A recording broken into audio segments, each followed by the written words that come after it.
Do you ever feel like you are just drowning in to-do lists and feeling like there aren't enough hours in the day to get everything done that you need to in your business? If you are like most people, I imagine the answer is probably yes. It would be so great to have someone who could take half those tasks off your plate, right?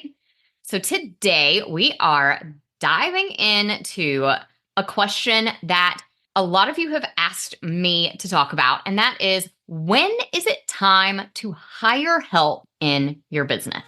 Are you a digital product or course creator selling on platforms like Teachers Pay Teachers, Etsy, or your own website? Ready to grow your business, but not into the kind of constant hustle that leads straight to burnout? Then you're in the right place. Welcome to The Savvy Seller. I'm Kristen Doyle, and I'm here to give you no-fluff tools and strategies that move the needle for your business without burning you out in the process. Things like SEO, no-stress marketing, email list building, automations, and so much more. Let's get started, y'all.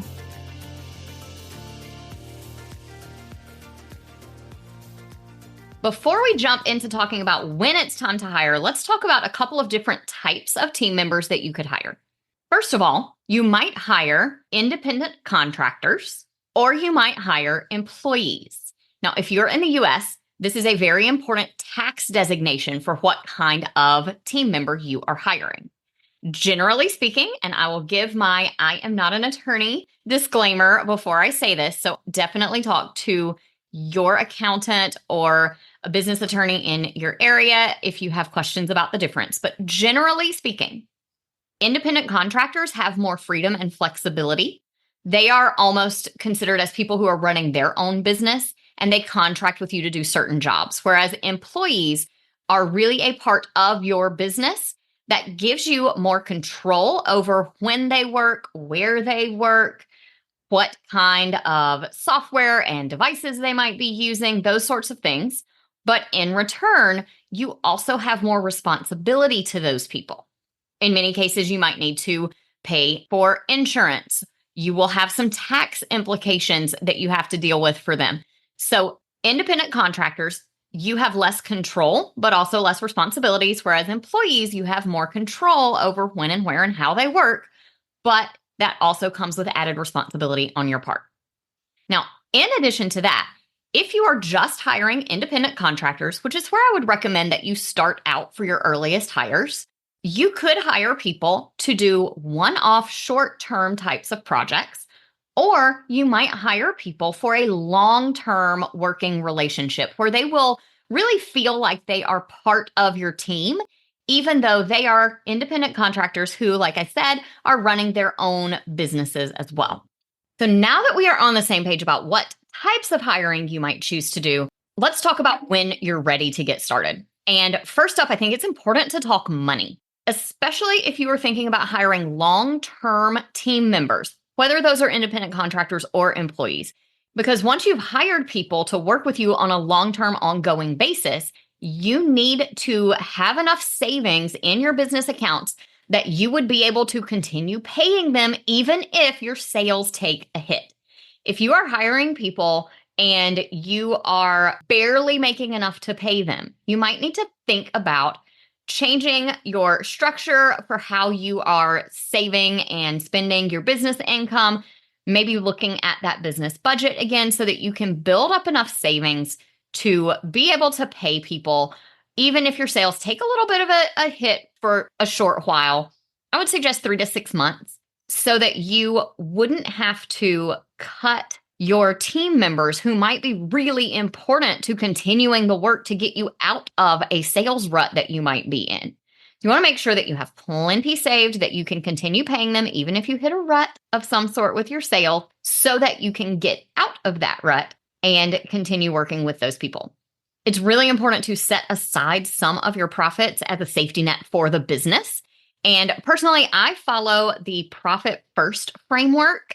It's in a book called Profit First by Mike Michalowicz, and I will put a link to that in the show notes. This framework really just ensures my business always stays profitable.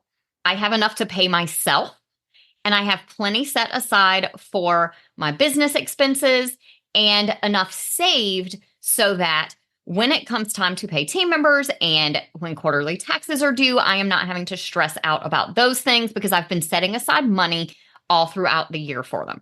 Highly, highly recommend the book if you haven't read it. It really has been a game changer in terms of how I manage money in my business. So definitely check that out.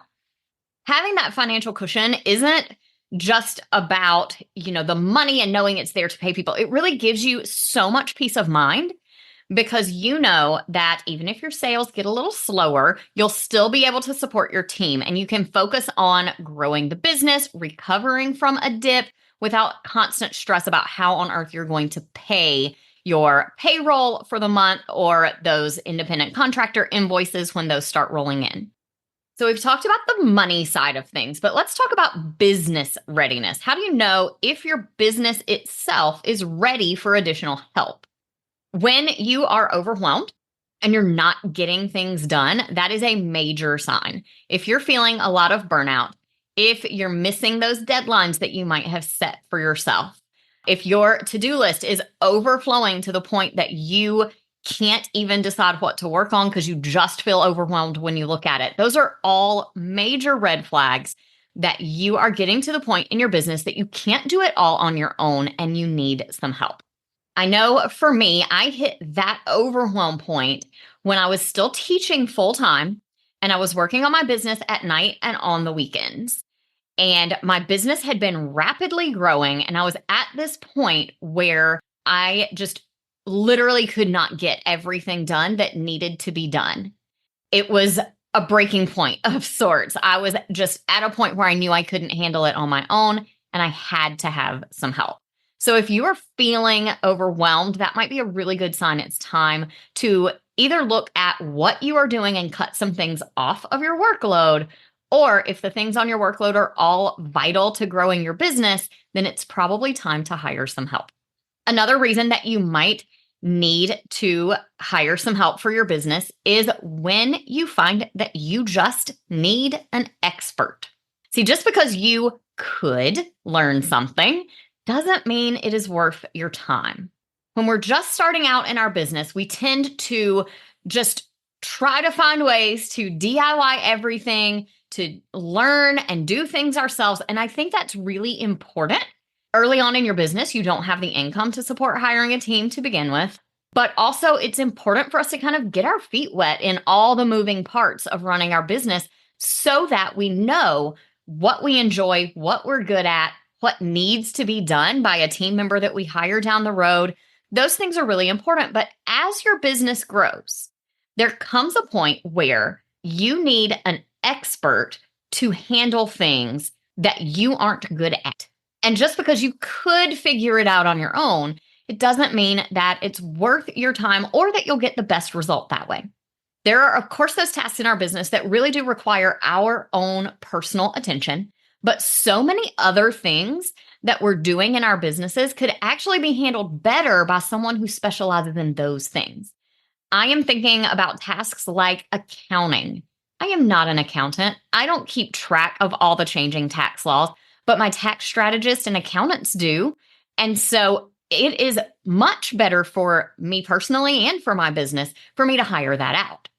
Photography is another good thing to hire an expert in because their work will probably be better than yours. Running ads, whether you're doing that on social media or on Google or Pinterest, a lot of times an expert in those platforms will be able to help you run better ads and get better return on your investment. And web design is another big one that just because you could figure it out doesn't mean you're going to get the best result from the work that you do. And you may have lots of stress and frustration from trying to figure it out on your own. Early on in my business, I had learned to take some pretty good product photos. In fact, a lot of them are still up on my products today because I really do think they're pretty good photos. But hiring a professional to do my product photography was huge. It made such a big difference in the quality of my photos because they think of props to put with my photos that make them just look that much better. They think of different layouts so that I can use the photos in different ways. They're keeping up on trends that I don't pay any attention to. So the photos that I'm getting are so much better. And to be honest, taking and editing product photos is not something I enjoy doing. So that was a really good place for me to hire an expert who specializes in that thing. Likewise, hiring someone like me to do your web design can save you a ton of time and headaches. See, I am always staying on top of tech changes in terms of what themes and plugins and hosts are working well together and which ones we need to avoid. I'm also paying attention to design trends, and it can help you strategize and plan out conversion-focused layouts and content for your web pages. So even though you probably could figure out how to make pages yourself, hiring a professional like me to help with your web design can really make a big difference in the end result that you're getting and give you a better site that is working better for your business in return. One other sign that you might need to hire help in terms of your business getting to the right point is when you are ready to scale. And when we say scale, we mean grow your business exponentially. You are ready to get bigger and bigger in your business. See, there is only one of you, and all of us have 168 hours a week. And let's face it, we can't work all of those. We shouldn't work all of those hours. When you've reached a point where you can't continue to grow your business in the amount of hours that you want to be devoting to it, it might be time to hire some long-term team members who can take some of the more routine tasks off your plate, take off some of the tasks you don't enjoy doing, and free your time up for the big picture, CEO level kinds of strategy and planning and creating the products, delivering the services, creating the courses, those sorts of things that really do require you. A really good example of this in my own business is my WordPress care plans. They were super manageable for me until I hit about 60 or 70 clients. At that point, I was spending so much of my time every week updating sites, checking up on every single website after I ran the updates, making sure the backups were there, answering the client questions. And I just really didn't have time to add any more sites to my workload. But clients were asking me to join a maintenance plan.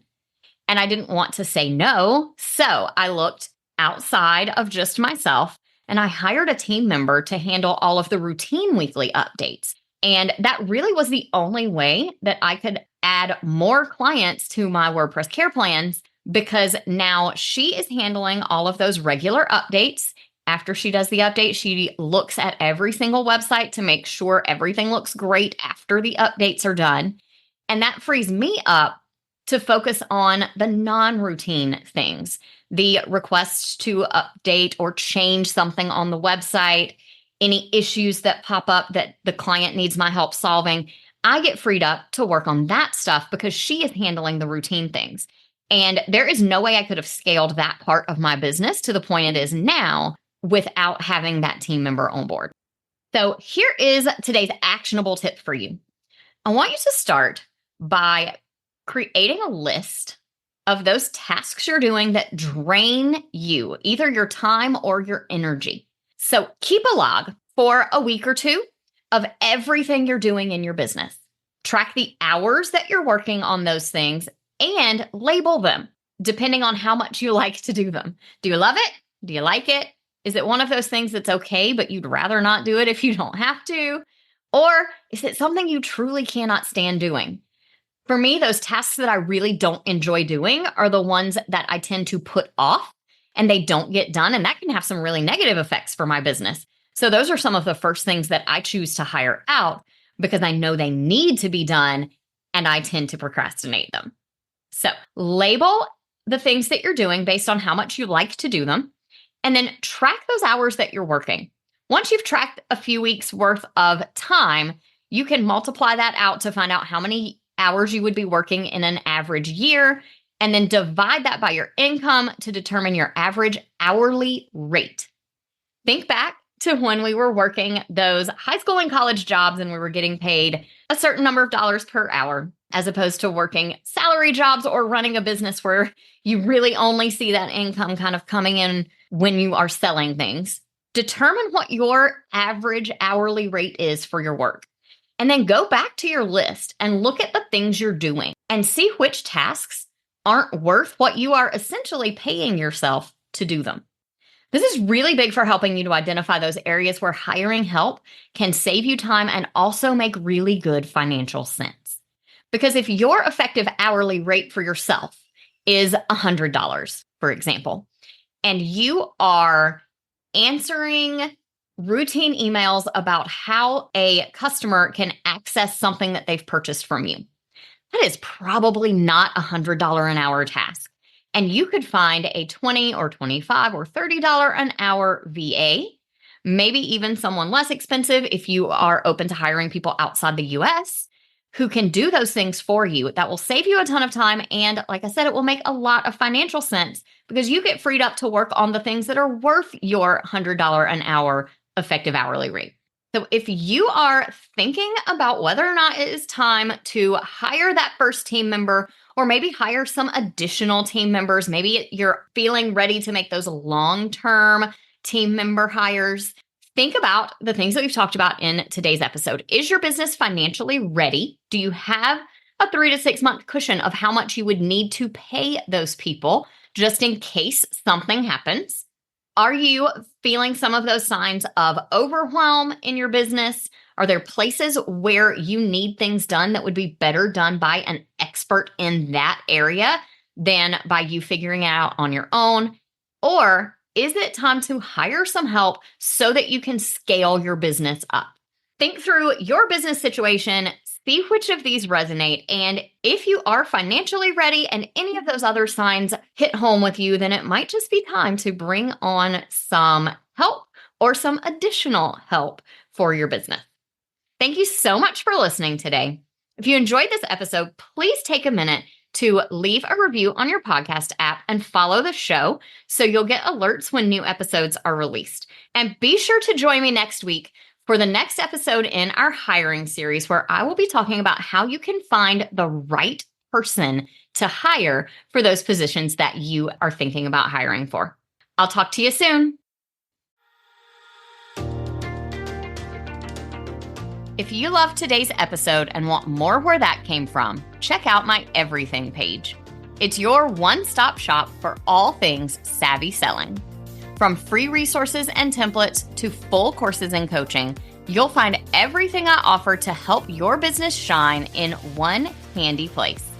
You can also get all the details about my web design and WordPress maintenance services to keep your website as polished and savvy as your products. Just head over to kristendoyle.co/everything, or you can find the link in this episode's show notes. See you in the next episode of The Savvy Seller.